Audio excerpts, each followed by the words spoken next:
63. The Losha country and the sea market.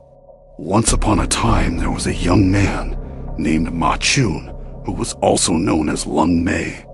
He was the son of a trader and a youth of surpassing beauty. His manners were courteous, and he loved nothing better than singing and playing. He used to associate with actors, and with an embroidered handkerchief round his head, the effect was that of a beautiful woman. Hence, he acquired the sobriquet of the Beauty. At 14 years of age, he graduated and began to make a name for himself. But his father, who was growing old and wished to retire from business, said to him, "My boy, book learning will never fill your belly or put a coat on your back. You had much better stick to the old thing." Accordingly, Ma from that time occupied himself with scales and weights, with principle and interest in such matters. He made a voyage across the sea and was carried away by a typhoon. After being tossed about for many days and nights, he arrived at a country where the people were hideously ugly. When these people saw Ma, they thought he was a devil and all ran screeching away. Ma was somewhat alarmed at this, but finding that it was they who were frightened at him, he quickly turned their fear to his own advantage. If he came across people eating and drinking, he would rush upon them, and when they fled away for fear, he would regale himself upon what they had left. By and by, he went to a village among the hills, and there the people had at any rate some facial resemblance to ordinary men. But they were all in rags and tatters like beggars. So Ma sat down to rest under a tree, and the villagers, not daring to come near him, contented themselves with looking at him from a distance. They soon found, however, that he did not want to eat them, and by degrees approached a little closer to him. Ma, smiling, began to talk, and although their language was different, yet he was able to make himself tolerably intelligible and told them whence he had come. The villagers were much pleased and spread the news that the stranger was not a man-eater. Nevertheless, the very ugliest of all would only take a look and be off again. They would not come near him. Those who did go up to him were not very much unlike his own countrymen, the Chinese. They brought him plenty of food and wine. Ma asked them what they were afraid of. They replied, "We had heard from our forefathers that 26,000 li to the west there is a country called China. We had heard that the people of that land were the most extraordinary in appearance you can possibly imagine. Hitherto it has been hearsay. We can now believe it." He then asked them how it was they were so poor. They answered, "You see, in our country everything depends, not on literary talent, but on beauty. The most beautiful are made ministers of state. The next handsomest are made judges and magistrates. And the third class in looks are employed in the palace of the king. Thus these are enabled out of their pay to provide for their wives and families. But we, from our very birth, are regarded by our parents as inauspicious and are left to perish, some of us being occasionally preserved by more humane parents to prevent the extinction of the family." Ma asked the name of their country, and they told him it was Losha. Also that the capital city was some 30 li to the north. He begged them to take him there, and next day at cockcrow, he started thitherwards in their company, arriving just about dawn. The walls of the city were made of black stone, as black as ink, and the city gatehouses were about 100 feet high. Red stones were used for tiles, and picking up a broken piece, Ma found that it marked his fingernail like vermilion. They arrived just when the court was rising and saw all the equipages of the officials. The village people pointed out one who they said was Prime Minister. His ears drooped forward in flaps. He had 3 nostrils, and his eyelashes were just like bamboo screens hanging in front of his eyes. Then several came out on horseback, and they said these were the privy councillors. So they went on, telling him the rank of all the ugly, uncouth fellows he saw. The lower they got down in the official scale, the less hideous the officials were. By and by Ma went back, the people in the streets marveling very much to see him, and tumbling helter-skelter one over another as if they had met a goblin. The villagers shouted out to reassure them, and then they stood at a distance to look at him. When he got back, there was not a man, woman, or child in the whole nation but knew that there was a strange man at the village, and the gentry and officials became very desirous to see him. However, if he went to any of their houses, the porter always slammed the door in his face, and the master, mistress, and family, in general, would only peep at and speak to him through the cracks. Not a single one dared receive him face to face. But finally, the village people, at a loss what to do, bethought themselves of a man who had been sent by a former king on official business among strange nations. He, said they, having seen many kinds of men, will not be afraid of you. So they went to his house, where they were received in a very friendly way. He seemed to be about 80 or 90 years of age. His eyeballs protruded, and his beard curled up like a hedgehog. He said, "In my youth I was sent by the king among many nations, but I never went to China.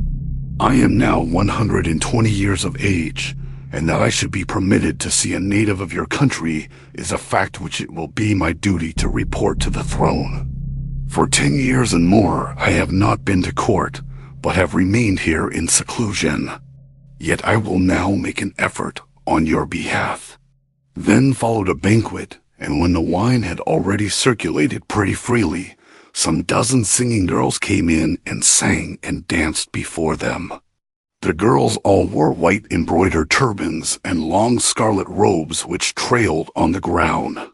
The words they uttered were unintelligible, and the tunes they played perfectly hideous. The host, however, seemed to enjoy it very much, and said to Ma, "Have you music in China?" He replied that they had, and the old man asked for a specimen. Ma hung him a tune, beating time on the table, with which he was very much pleased, declaring that his guest had the voice of a phoenix and the notes of a dragon, such as he had never heard before.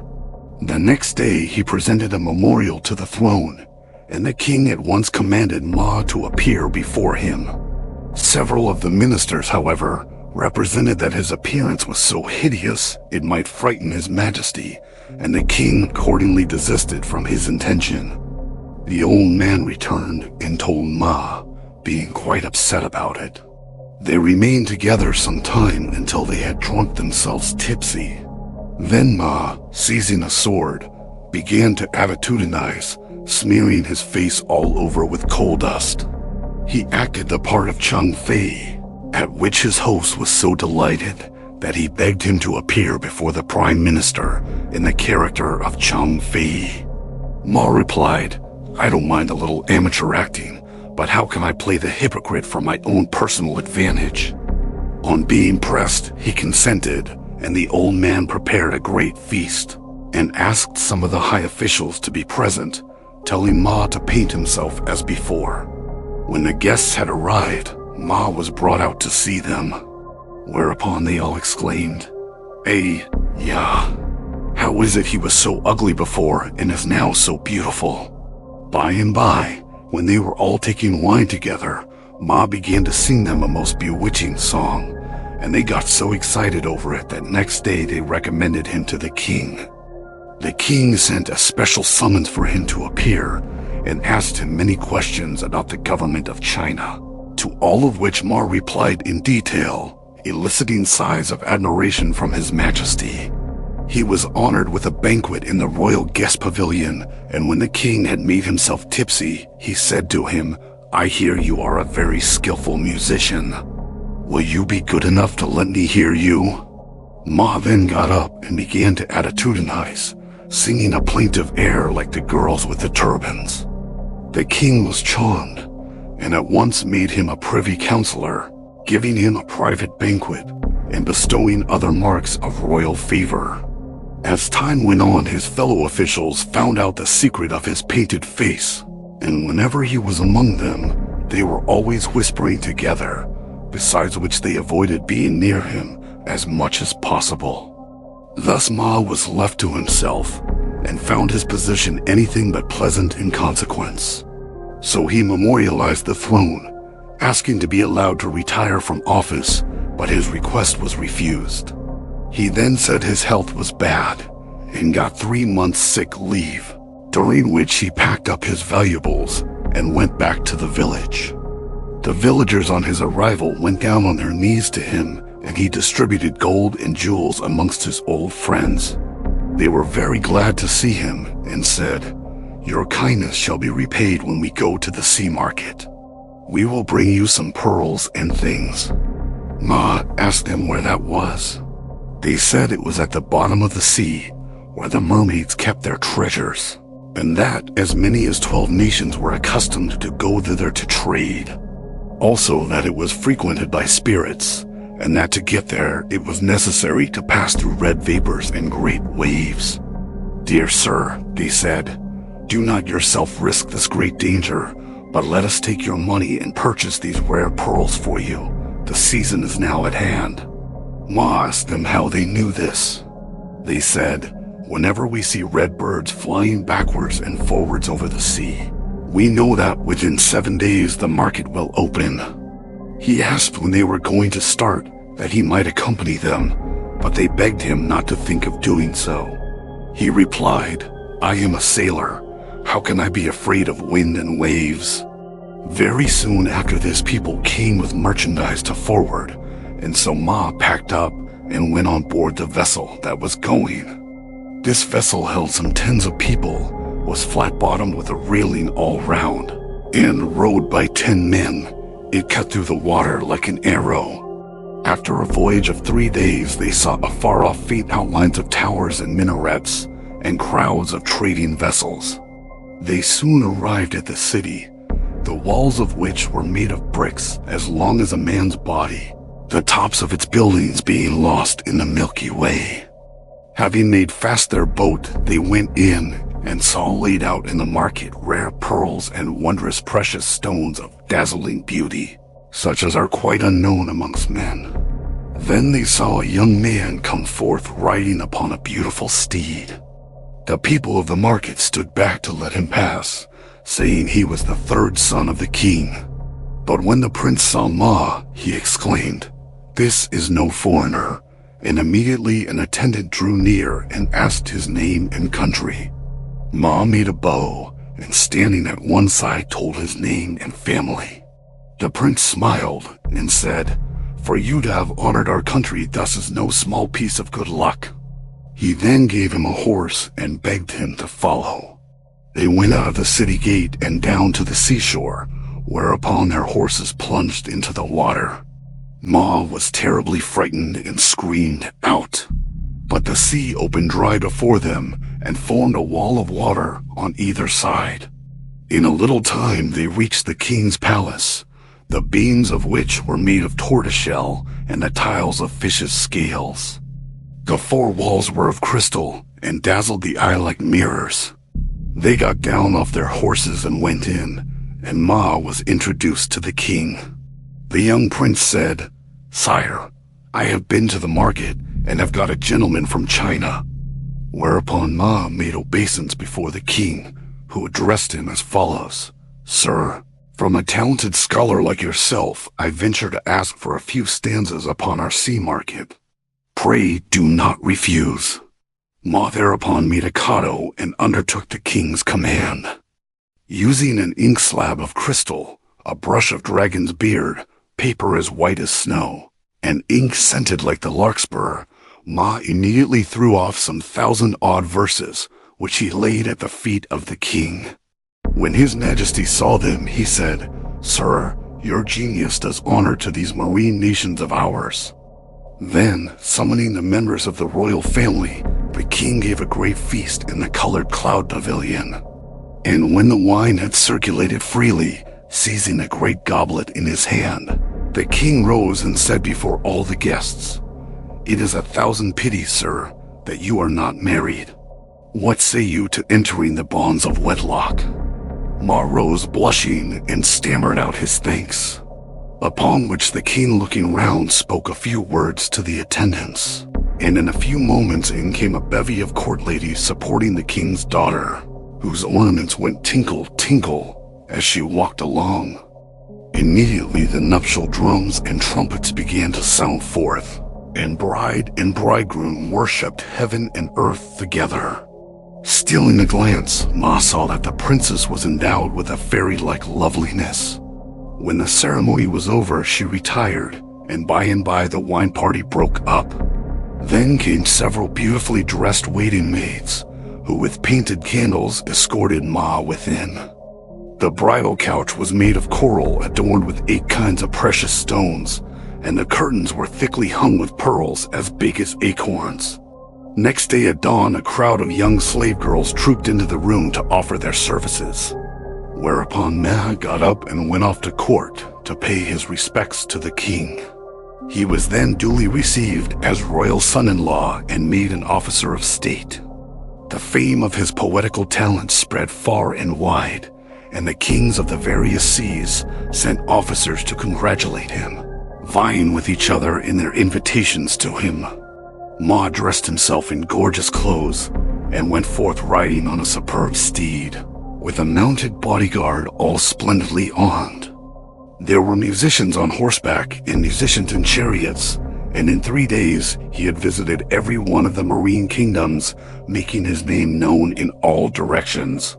In the palace there was a jade tree, about as big round as a man could clasp. Its roots were as clear as glass, and up the middle ran, as it were, a stick of pale yellow. The branches were the size of one's arm, the leaves like white jade, as thick as a copper cash. The foliage was dense, and beneath its shade the ladies of the palace were wont to sit and sing. The flowers which covered the tree resembled grapes, and if a single petal fell to the earth, it made a ringing sound. Taking one up, it would be found to be exactly like carved cornelian, very bright and pretty to look at. From time to time a wonderful bird came and sang there. Its feathers were of a golden hue, and its tail as long as its body. Its notes were like the tinkling of jade, very plaintive and touching to listen to.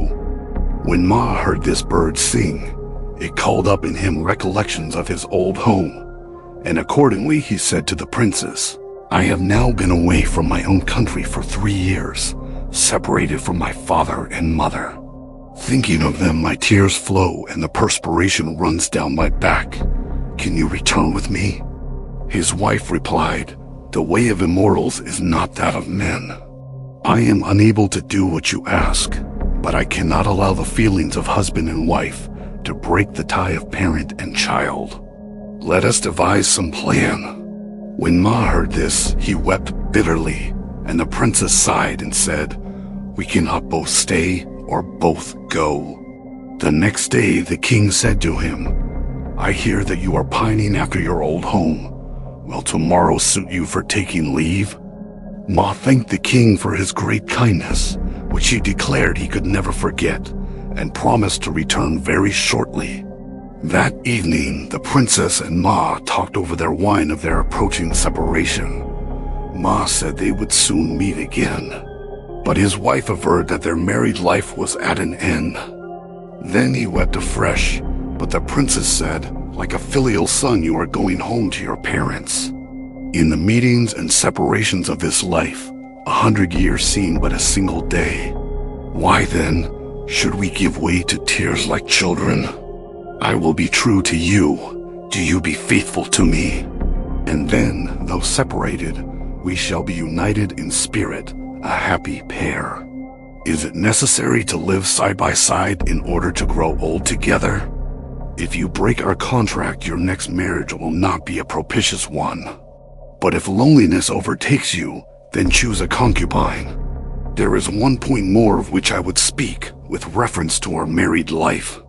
I am about to become a mother, and I pray you give me a name for your child." To this Ma replied, "If a girl, I would have her called Lung Kung. If a boy, then name him Fu Hai." The princess asked for some token of remembrance, and Ma gave her a pair of jade lil that he had got during his stay in the Marine Kingdom. She added, On the 8th of the 4th moon, 3 years hence, when you once more steer your course for this country, I will give you up your child." She next packed a leather bag full of jewels and handed it to Ma, saying, "Take care of this. It will be a provision for many generations." When the day began to break, a splendid farewell feast was given him by the king, and Ma bade them all adieu. The princess, in a car drawn by snow-white sheep, escorted him to the boundary of the marine kingdom, where he dismounted and stepped ashore. "Farewell," cried the princess, as her returning car bore her rapidly away, and the sea, closing over her, snatched her from her husband's sight. Ma returned to his home across the ocean. Some had thought him long since dead and gone. All marveled at his story. Happily, his father and mother were yet alive, though his former wife had married another man. And so he understood why the princess had pledged him to constancy, for she already knew that this had taken place. His father wished him to take another wife, but he would not. He only took a concubine. Then, after the 3 years had passed away, he started across the sea on his return journey, when lo, he beheld, riding on the wave crests and splashing about the water and playing, 2 young children. On going near, one of them seized hold of him and sprung into his arms, upon which the elder cried until he too was taken up. They were a boy and girl, both very lovely, and wearing embroidered caps adorned with jade lily. On the back of one of them was a worked case, in which Ma found the following letter. "I presume my father and mother-in-law are well. 3 years have passed away and destiny still keeps us apart. Across the great ocean, the letter-bird would find no path. I have been with you in my dreams until I am quite worn out. Does the blue sky look down upon any grief like mine? Yet Chang Hengjiu lives solitary in the moon, and Qi Nu laments that she cannot cross the silver river. Who am I that I should expect happiness to be mine? Truly this thought turns my tears into joy. 2 months after your departure, I had twins, who can already prattle away in the language of childhood, at one moment snatching a date, at another a pear. Had they no mother, they would still live. These I now send to you, with the jade lily you gave me in their hats, in token of the sender. When you take them upon your knee, think that I am standing by your side. I know that you have kept your promise to me, and I am happy. I shall take no second husband, even unto death. All thoughts of dress and finery are gone from me. My looking glass sees no new fashions. My face has long been unpowdered, my eyebrows unblacked. You are my Ulysses, I am your Penelope. Though not actually leading a married life, how can it be said that we are not husband and wife? Your father and mother will take their grandchildren upon their knees, though they have never set eyes upon the bride. Alas, there is something wrong in this.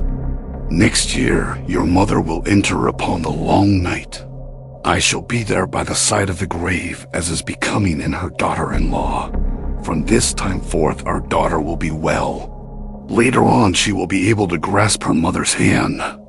Our boy, when he grows up, may possibly be able to come to and fro. Adieu, dear husband, adieu, though I am leaving much unsaid." Ma read the letter over and over again, his tears flowing all the time. His 2 children clung round his neck and begged him to take them home. "Ah, my children," said he, "where is your home?" Then they all wept bitterly, and Ma, looking at the great ocean stretching away to meet the sky, lovely and pathless, embraced his children, and proceeded sorrowfully to return. Knowing, too, that his mother could not last long, he prepared everything necessary for the ceremony of interment and planted 100 young pine trees at her grave.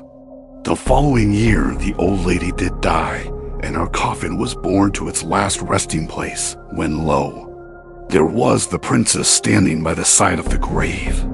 The lookers-on were much alarmed, But in a moment there was a flash of lightning, followed by a clap of thunder and a squall of rain, and she was gone. It was then noticed that many of the young pine trees which had died were one and all brought to life. Subsequently, Fuhai went in search of the mother for whom he pined so much, and after some days' absence returned. Lung Kun, being a girl, could not accompany him, but she mourned much in secret. One dark day, her mother entered and bid her dry her eyes, saying, "My child, you must get married. Why these tears?" She then gave her a tree of coral 8 feet in height, some Baru's camphor, 100 valuable pearls, and 2 boxes inlaid with gold and precious stones as her dowry. Ma, having found out she was there, rushed in and seizing her hand began to weep for joy, when suddenly a violent peal of thunder rent the building and the princess had vanished. Thanks for watching. Please like the video and subscribe to the channel for more excellent content.